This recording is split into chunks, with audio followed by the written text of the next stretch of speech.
semua, kembali lagi bersama saya Taramisti dengan INPM 02272411030, mahasiswa Universitas Hairun Fakultas Ekonomi dan Bisnis, program studi akuntansi.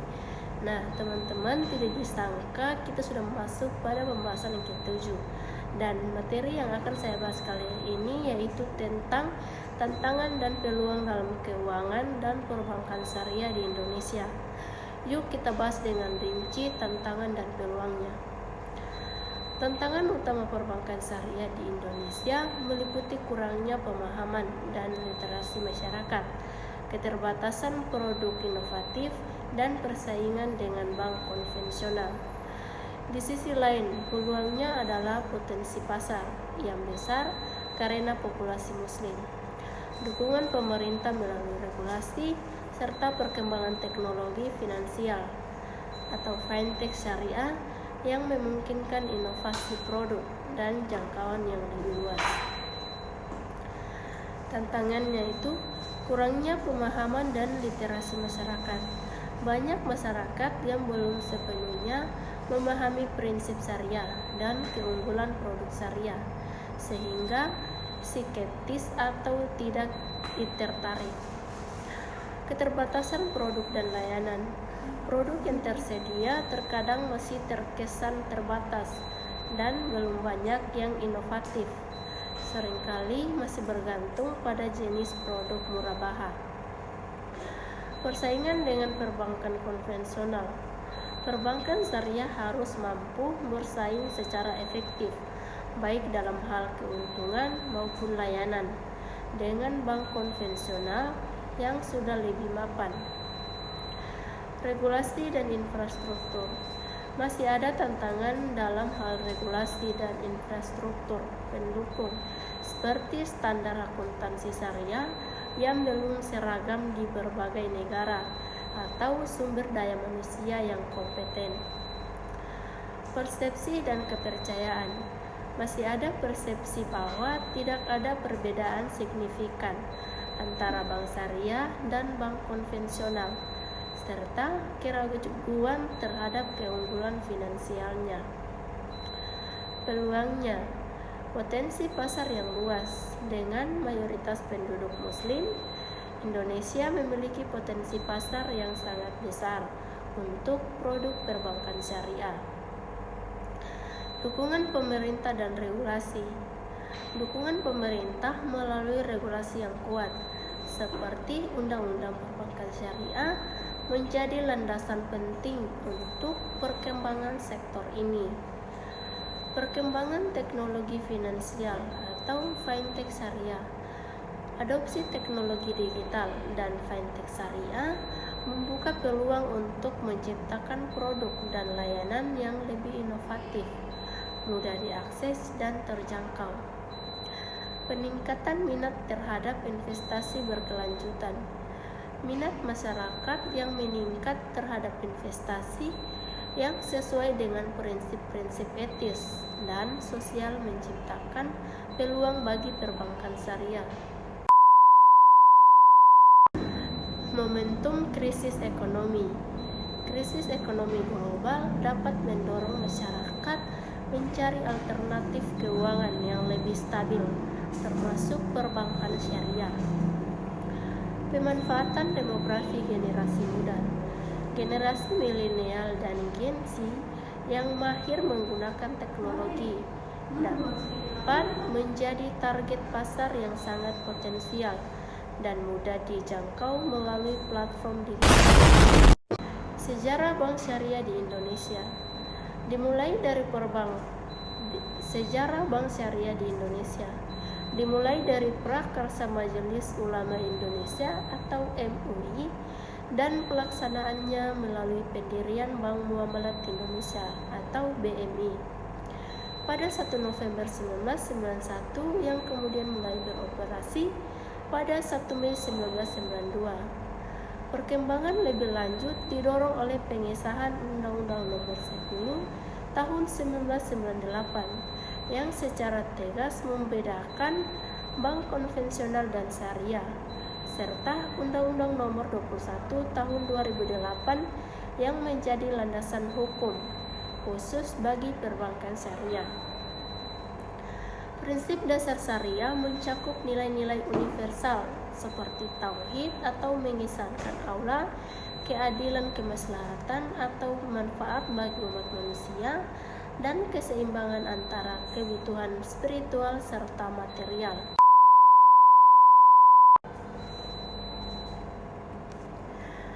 Dalam ekonomi, prinsip-prinsip ini diwujudkan melalui pelarangan riba, pembagian risiko dan keuntungan, transparansi, serta distribusi kekayaan yang adil. Tantangan regulasi meliputi kompleksitas, ketertinggalan regulasi dengan perkembangan teknologi, biaya kepatuhan yang tinggi, kurangnya pandangan terpadu bagi regulator, serta penegakan hukum yang adaptif dan efisien. Industri seperti keuangan dan digital menghadapi tantangan spesifik terkait keamanan data, persaingan pasar, dan kepatuhan terhadap peraturan baru seperti Undang-Undang Perlindungan dan Data Pribadi atau UU PDP. Tantangan yang dihadapi regulator: ketinggalan zaman. Regulasi seringkali tidak dapat mengikuti laju perkembangan teknologi baru, seperti digitalisasi dan kecerdasan buatan, sehingga menciptakan hambatan baru. Kompleksitas dan biaya kepatuhan. Jumlah peraturan yang terus bertambah dan kompleks membuat tim kepatuhan menghadapi beban kerja yang berat dan peningkatan biaya operasional. Banyak perusahaan kesulitan menavigasi berbagai persyaratan dan standar yang berbeda. Kurangnya pandangan terpadu. Regulator sering menggunakan sistem yang terpisah untuk fungsi yang berbeda, misalnya perizinan, inspeksi, sehingga sulit mendapatkan gambaran menyeluruh tentang entitas yang diatur. Hal ini dapat menghambat pengambilan keputusan yang efektif. Penegakan hukum yang adaptif. Penegakan hukum di era digital dan terhadap kejahatan siber memerlukan pendekatan yang lebih adaptif dan efisien. Tantangan dalam industri spesifik. Sektor keuangan, penipuan dan kejahatan keuangan yang meningkat memenuhi persyaratan permodalan seperti ekuitas minimum, menyesuaikan dengan regulasi baru seperti mata uang kripto dan aset digital. Dunia digital melindungi data pribadi sesuai dengan Undang-Undang PDP, mengatasi dominasi pasar oleh Big Tech dan memastikan persaingan yang sehat, melindungi konsumen dari ancaman siber. Solusi potensial: meningkatkan kolaborasi dan komunikasi, berkolaborasi dengan entitas yang diatur untuk memberikan panduan yang jelas, serta mengedukasi mereka tentang kewajiban kepatuhan. Memanfaatkan teknologi, menggunakan solusi teknologi untuk menyederhanakan proses kepatuhan, meningkatkan transparansi, dan memberikan pandangan terpadu kepada regulator. Melakukan peninjauan dan reformasi regulasi, melakukan penataan ulang regulasi, menyeleksi undang-undang dengan lebih ketat, dan memperbarui peraturan yang usang untuk menyesuaikannya dengan perkembangan zaman. Kerjasama antar negara. Mengingat ekonomi yang global, kerjasama antar negara dapat membantu menghadapi tantangan regulasi global secara efektif.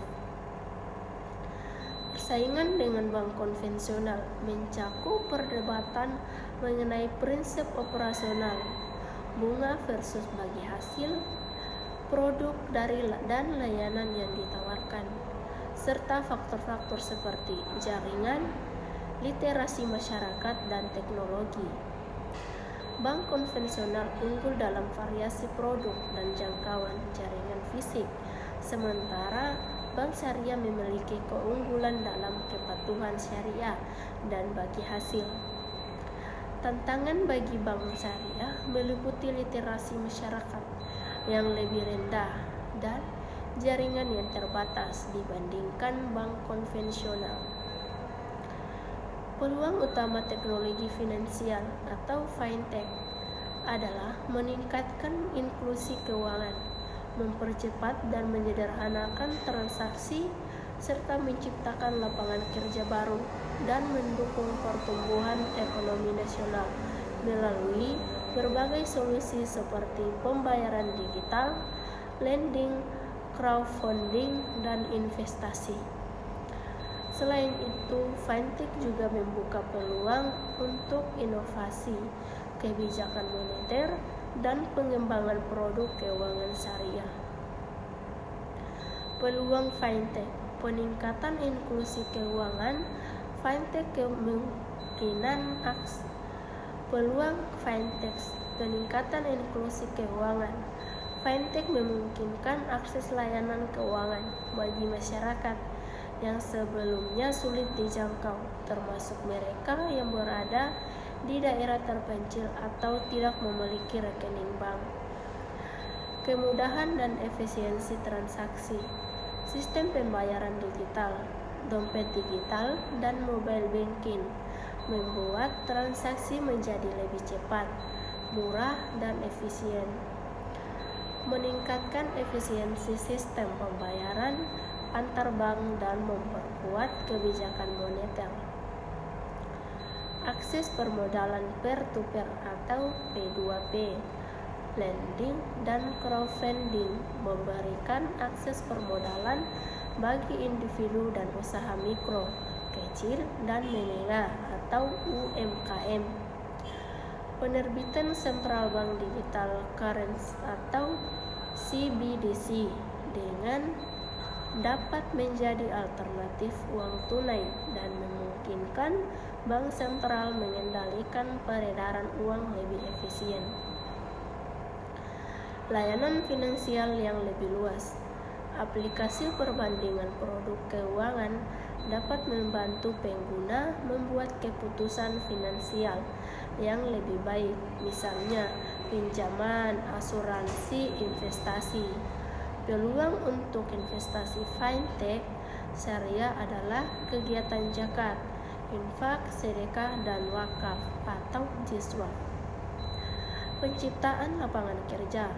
Pertumbuhan industri fintech menciptakan banyak lapangan kerja baru di berbagai bidang seperti developer, analisis risiko, produk manager, hingga customer experience spesial.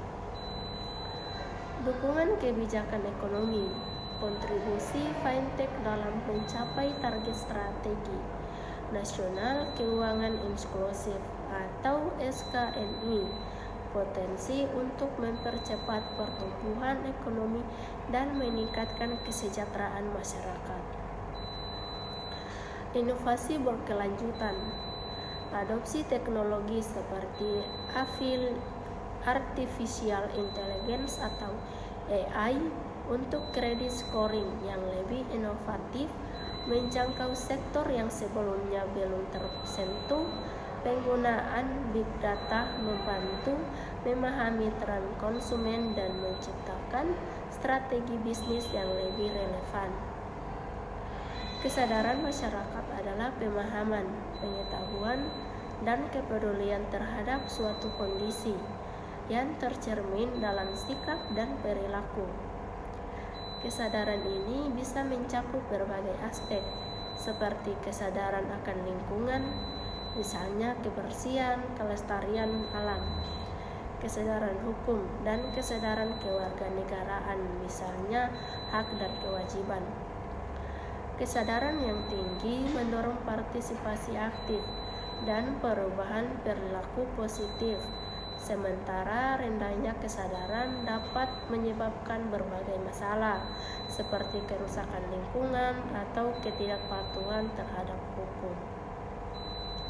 Aspek-aspek kesadaran masyarakat. Kesadaran lingkungan merupakan kepedulian terhadap kondisi lingkungan alam seperti pengelolaan sampah, pelestarian lingkungan hidup, dan pencegahan bencana. Kesadaran hukum, adanya pemahaman dan pengakuan terhadap hukum yang berlaku yang mendorong masyarakat untuk bertindak tertib dan menghindari pelanggaran. Kesadaran kewarganegaraan, pemahaman individu mengenai hak dan kewajibannya sebagai warga negara yang mendorong partisipasi dalam kehidupan sosial, politik, dan ekonomi. Tingkat kesadaran masyarakat tinggi menandakan masyarakat yang memiliki pemahaman dan peduli terhadap isu-isu tertentu sehingga mampu berperilaku positif dan partisipatif. Rendah menunjukkan adanya kekurangan pemahaman dan kepedulian yang dapat mengakibatkan perilaku negatif seperti membuang sampah sembarangan atau mengabaikan peraturan. Dampak rendahnya kesadaran masyarakat, kerusakan lingkungan seperti banjir dan tanah longsor, penyakit yang disebabkan oleh lingkungan yang kotor, ketidakpatuhan terhadap hukum, ketidakpartisipatian dalam program-program pembangunan, upaya meningkatkan kesadaran masyarakat, edukasi dan sosialisasi, memberikan penyuluhan, kampanye, dan pendidikan agar masyarakat paham akan pentingnya suatu isu.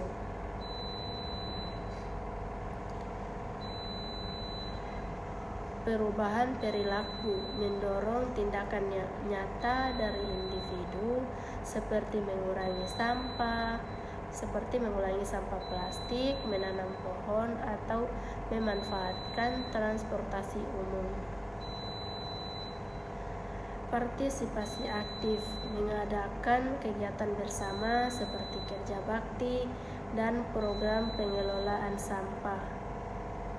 Sanksi dan hukuman, menerapkan sanksi atau teguran bagi pelanggaran meskipun harus dibarengi dengan pendekatan persuasif. Inovasi produk adalah proses menciptakan atau meningkatkan produk atau jasa yang sudah ada untuk memenuhi kebutuhan dan keinginan pelanggan yang terus berubah dengan tujuan untuk memberikan nilai tambah, meningkatkan kualitas, dan mempertahankan daya saing di pasar. Inovasi ini bisa berupa pengembangan produk baru secara radikal maupun penyempurnaan terhadap instrumental dari produk yang sudah ada. Ciri-ciri inovasi produk, menciptakan atau meningkatkan produk bisa berupa penciptaan produk baru sama sekali atau penyempurnaan produk yang sudah ada.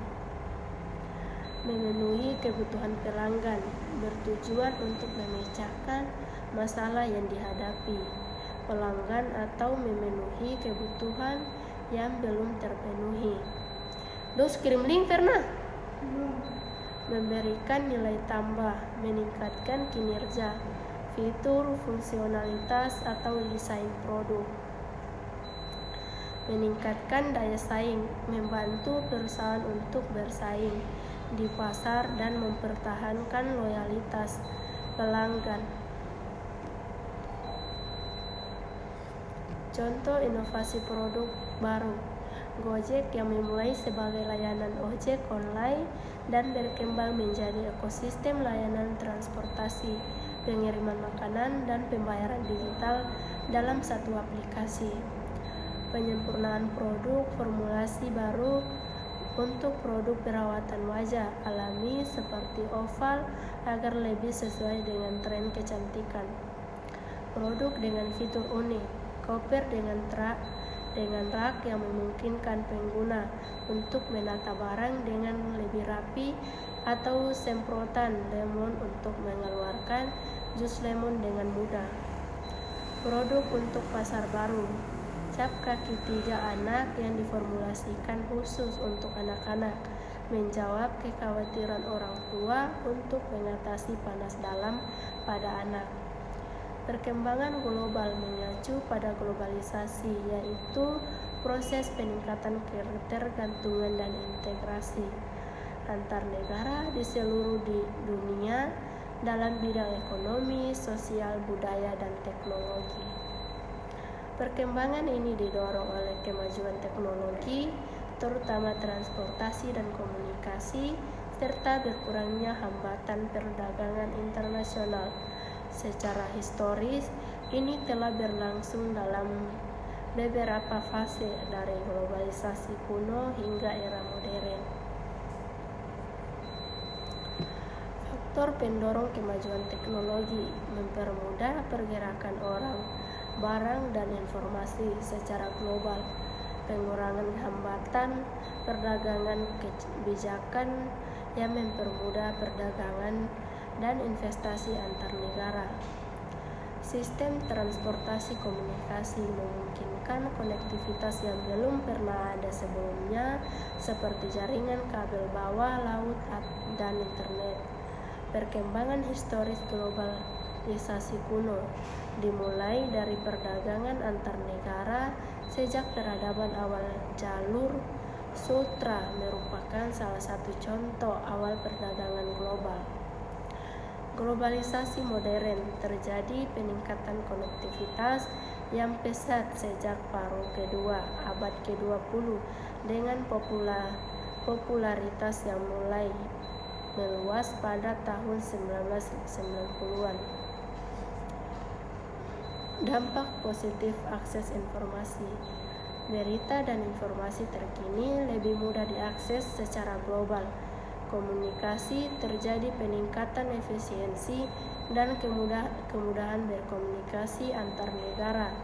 Budaya, pertukaran budaya, dan tren lebih mudah menyebar melalui platform media sosial dan media lainnya.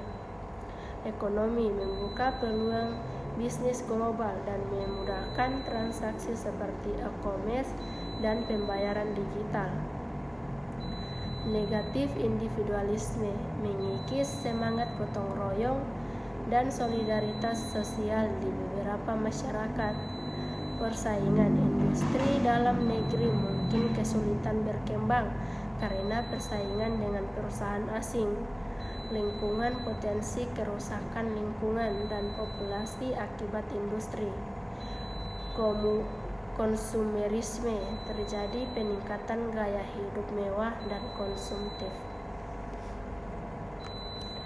Tantangan kesenjangan infrastruktur. Keterbatasan infrastruktur dasar di beberapa wilayah dapat menghambat perkembangan ekonomi dan daya saing. Ketidakpastian ekonomi. Tekanan inflasi dapat mengganggu stabilitas ekonomi dan fiskal di tingkat globalisasi. Pertahanan dan keamanan.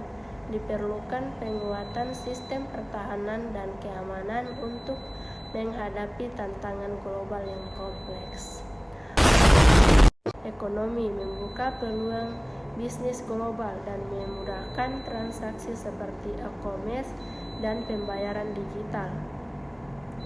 Negatif individualisme mengikis semangat gotong royong dan solidaritas sosial di beberapa masyarakat.